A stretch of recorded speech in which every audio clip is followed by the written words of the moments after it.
Section 1. You will hear a man phoning the customer services manager of a hotel to get information about holding a conference there.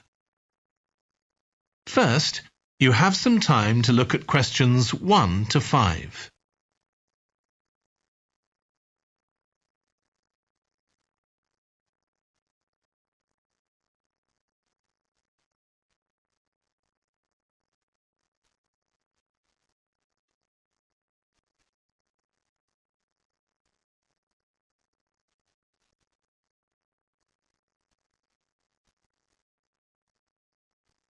You will see that there is an example that has been done for you.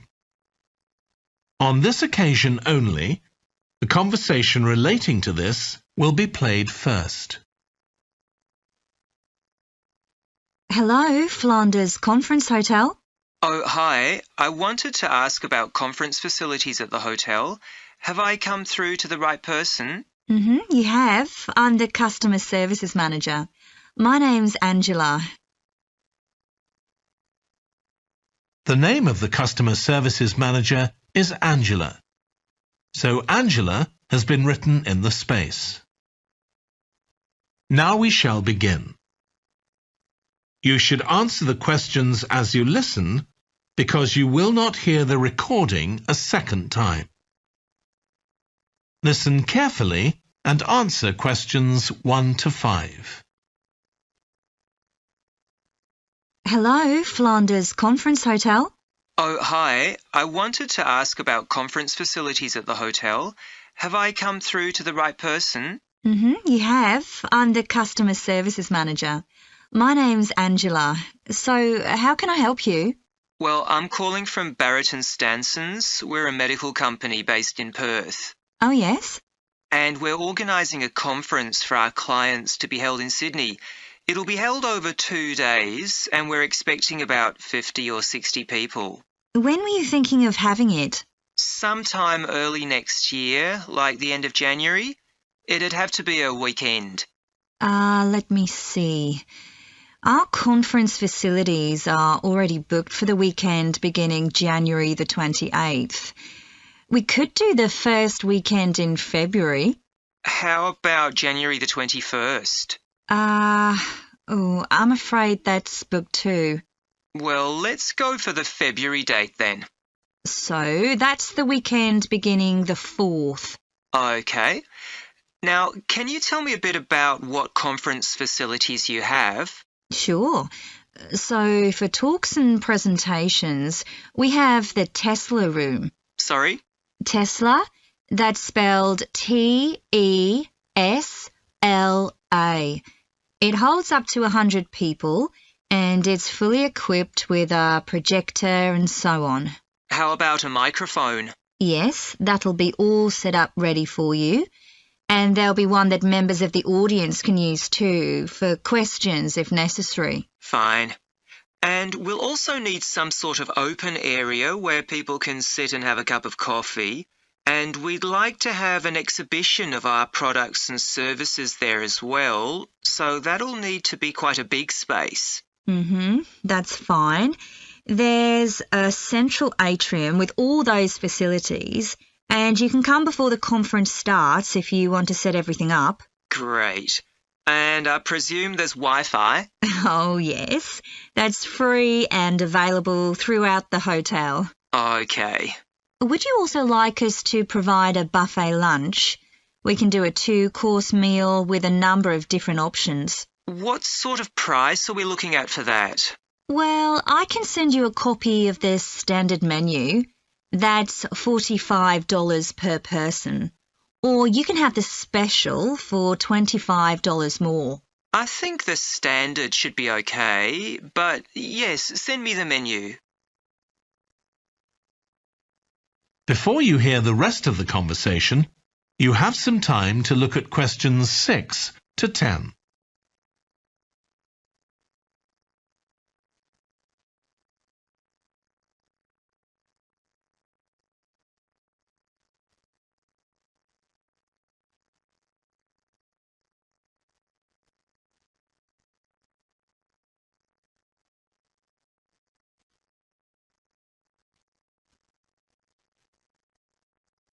Now listen and answer questions 6 to 10.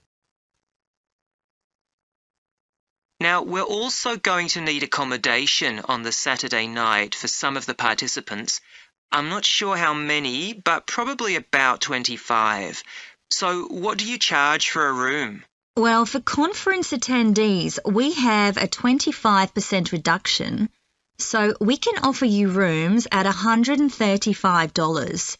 Normally, a standard room's $180.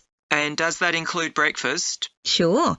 And of course, guests can also make use of all the other facilities at the hotel. So we've got a spa where you can get massages and facials and so on. And there's a pool up on the roof for the use of guests. Oh, great.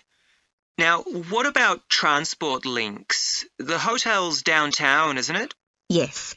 It's about 12 kilometres from the airport, but there's a complimentary shuttle bus for guests. And it's only about 10 minutes walk from the central railway station. Okay. Now, I don't know Sydney very well. Can you just give me an idea of the location of the hotel? Well, it's downtown on Wilby Street. That's quite a small street, and it's not very far from the sea. And of course, if the conference attendees want to go out on their Saturday evening, there's a huge choice of places to eat. Then, if they want to make a night of it, they can go on to one of the clubs in the area. There are a great many to choose from. Okay. So, if we go ahead with this, can you give me some information about how much we're looking at? That is the end of section 1. You now have half a minute to check your answers.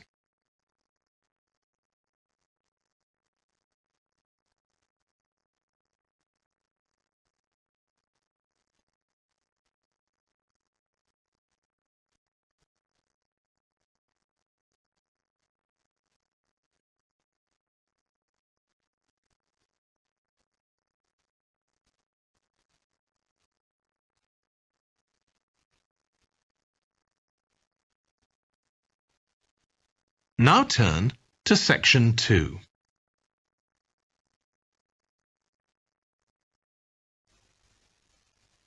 Section 2. You will hear a woman talking to a group of college students about volunteering to help other people. First, you have some time to look at questions 11 to 14.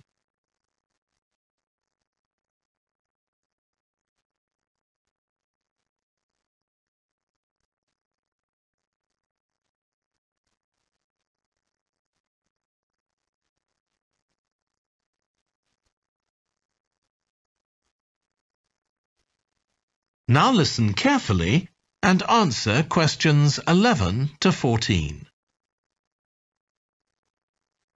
Good morning. My name's Lucy Crittenden, and I'm the Director of Operations for an organisation that arranges volunteering in this part of the country.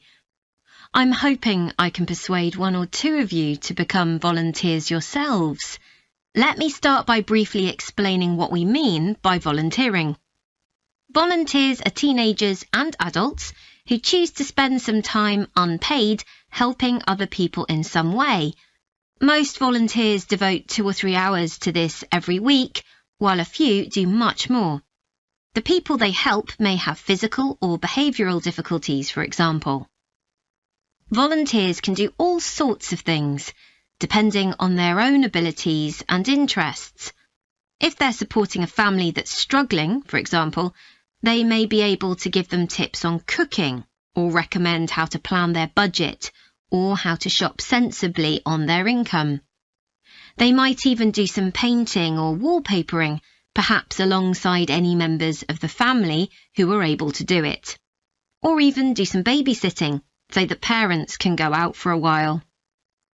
The benefit from volunteering isn't only for the people being helped. Volunteers also gain from it. They're using their skills to cope with somebody's mental or physical ill health, and volunteering may be a valuable element of their CV when they're applying for jobs. Employers usually look favourably on someone who's given up time to help others. Significantly, most volunteers feel that what they're doing gives them a purpose in their lives. And in my opinion, they're lucky in that respect, as many people don't have that feeling. Before you hear the rest of the talk, you have some time to look at questions 15 to 20.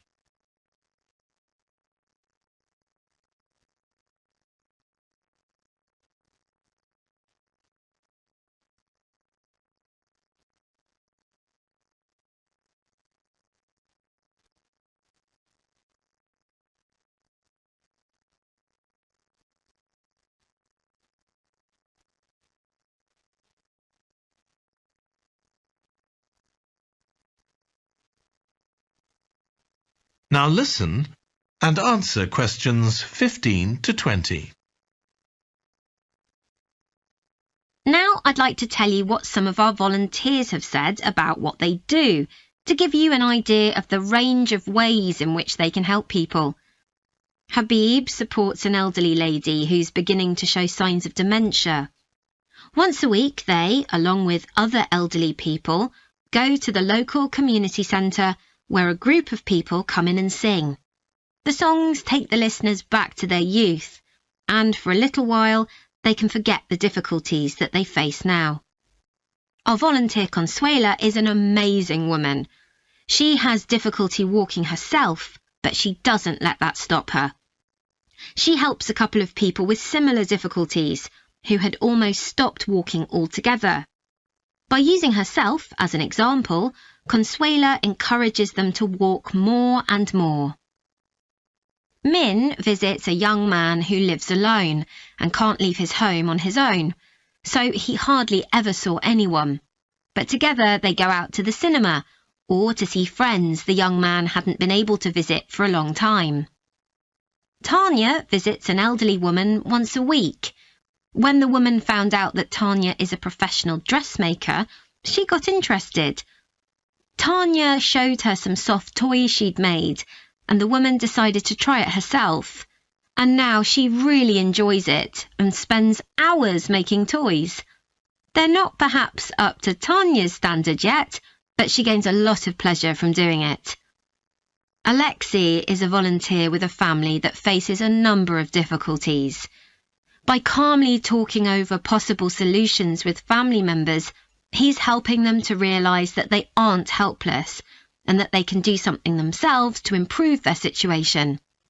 This has been great for their self-esteem. And the last volunteer I'll mention, though there are plenty more, is Juba. She volunteers with a teenage girl with learning difficulties who wasn't very good at talking to other people.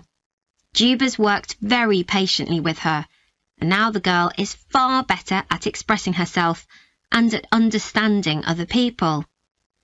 OK, I hope that's given you an idea of what volunteering is all about. Now I'd like to talk to you about... That is the end of section 2. You now have half a minute to check your answers.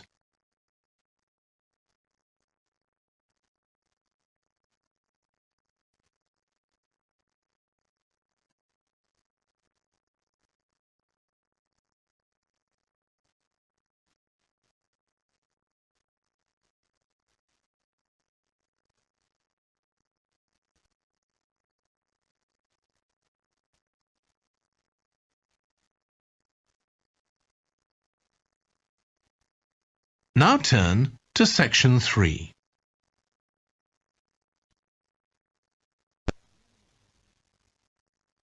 Section 3. You will hear a trainee music teacher called Joe talking to his supervisor about the school marching band that he has been given responsibility for. First, you have some time to look at questions 21 to 26.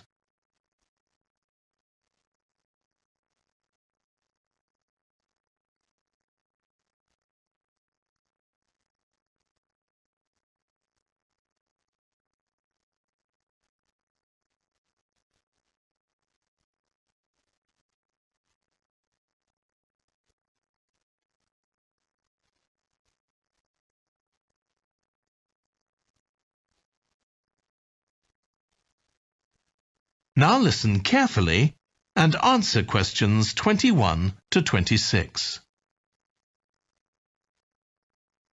So, how are you getting on with your teaching practice at the high school, Joe? Well, I've been put in charge of the school marching band, and it's quite a responsibility.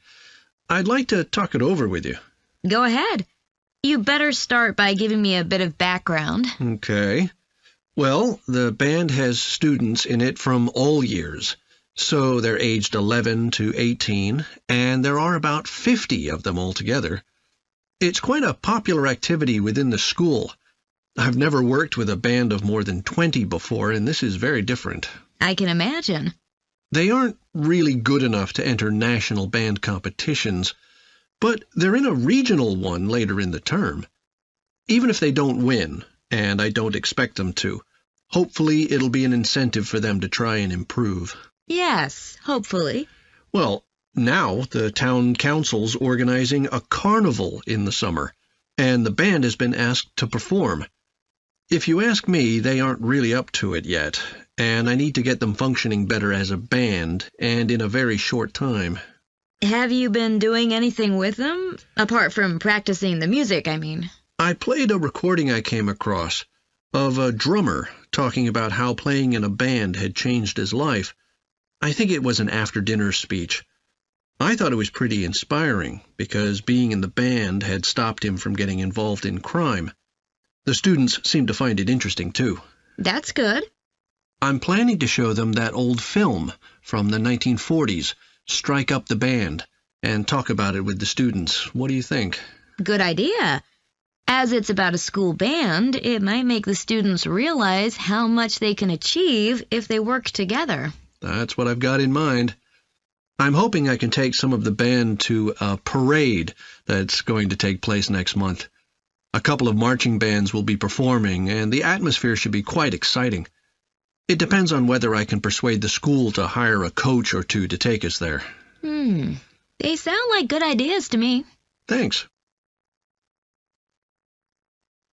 Before you hear the rest of the discussion, you have some time to look at questions 27 to 30.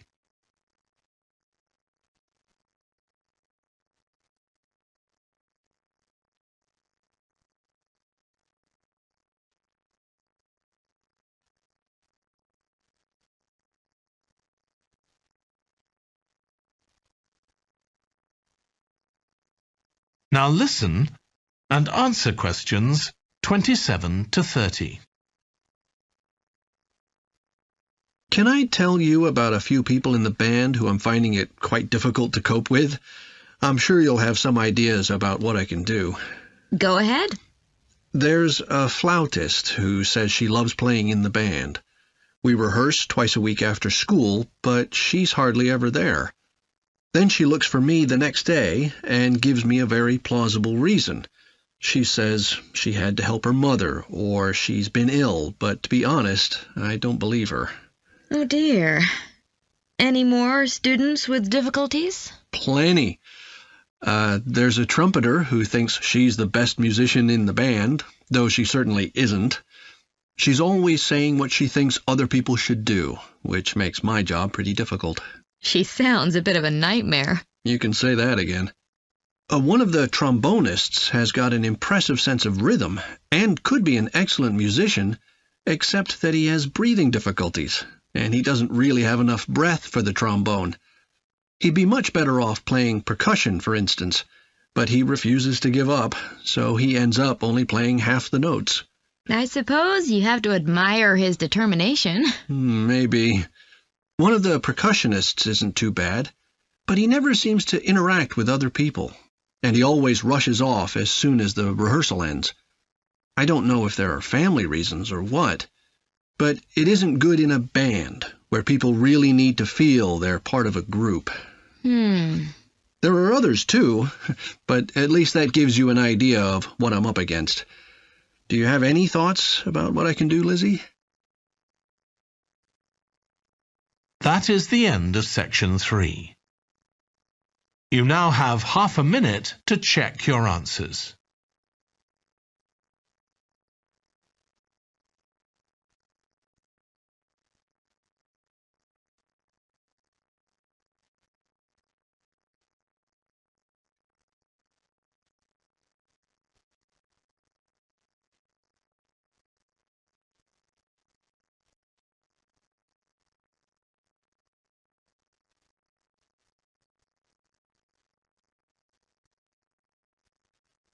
Now turn to Section 4.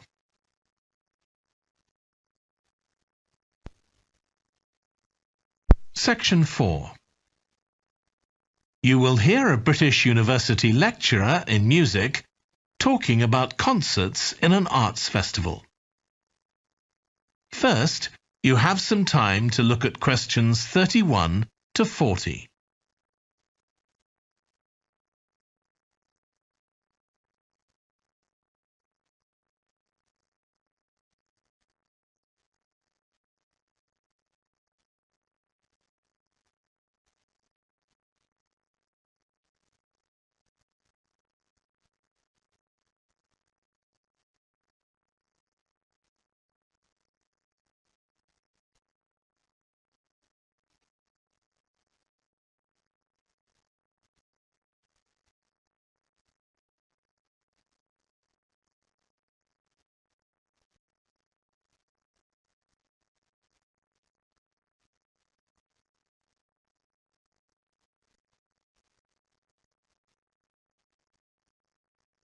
Now listen carefully and answer questions 31 to 40.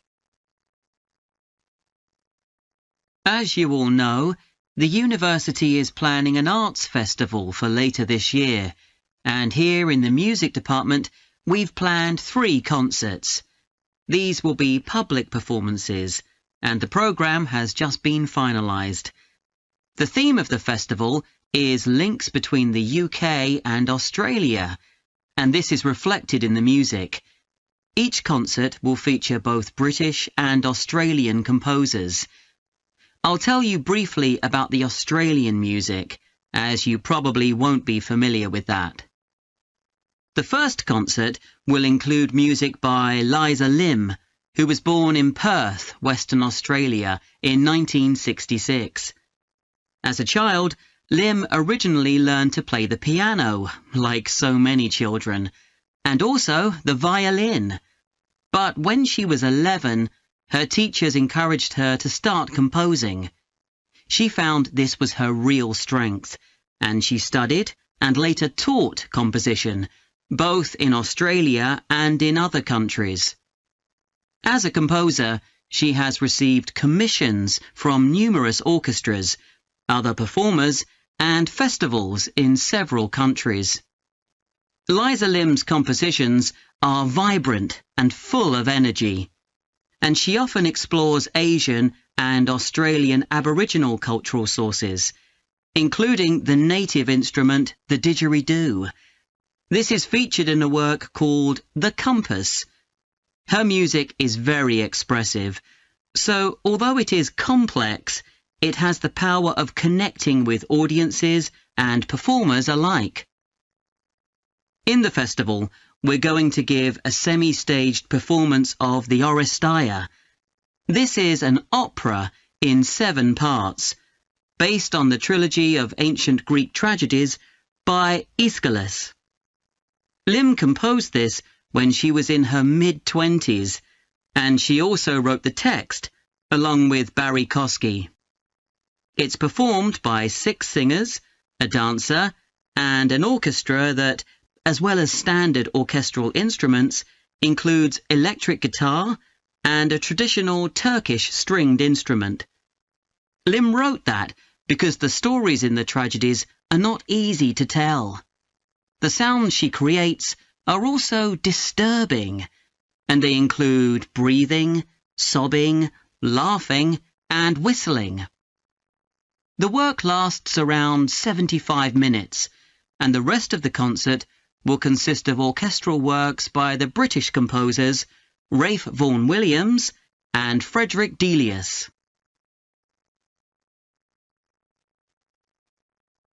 Moving on now to our second concert. This will begin with instrumental music by British composers Benjamin Britten and Judith Weir. After the interval, we'll go to Australia for a piece by Ross Edwards, The Tower of Remoteness.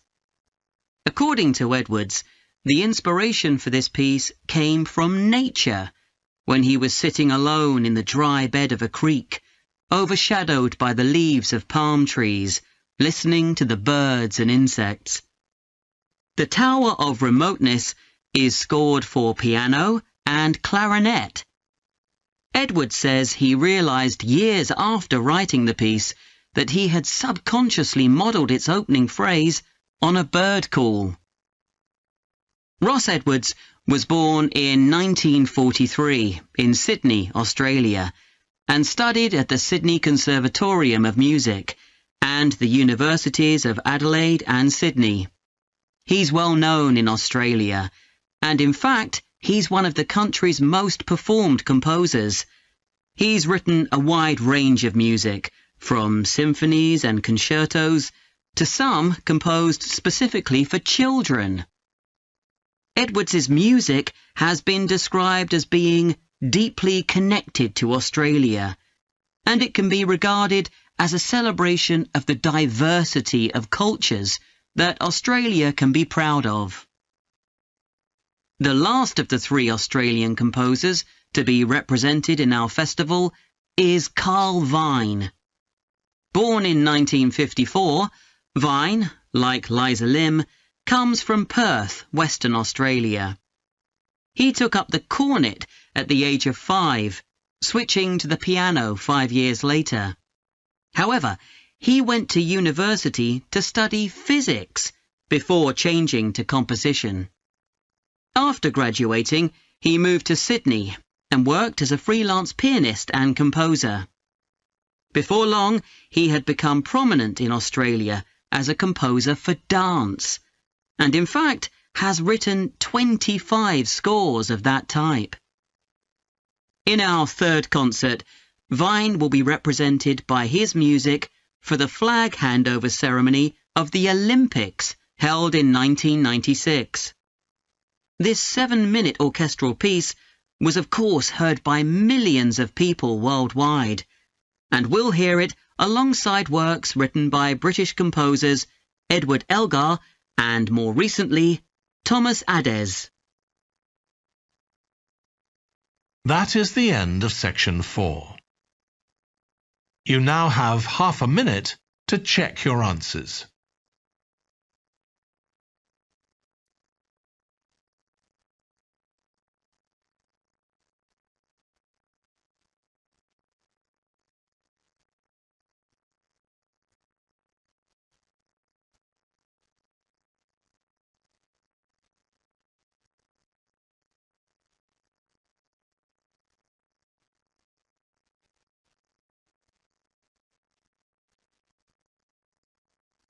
That is the end of the listening test. In the IELTS test, you would now have 10 minutes to transfer your answers to the answer sheet.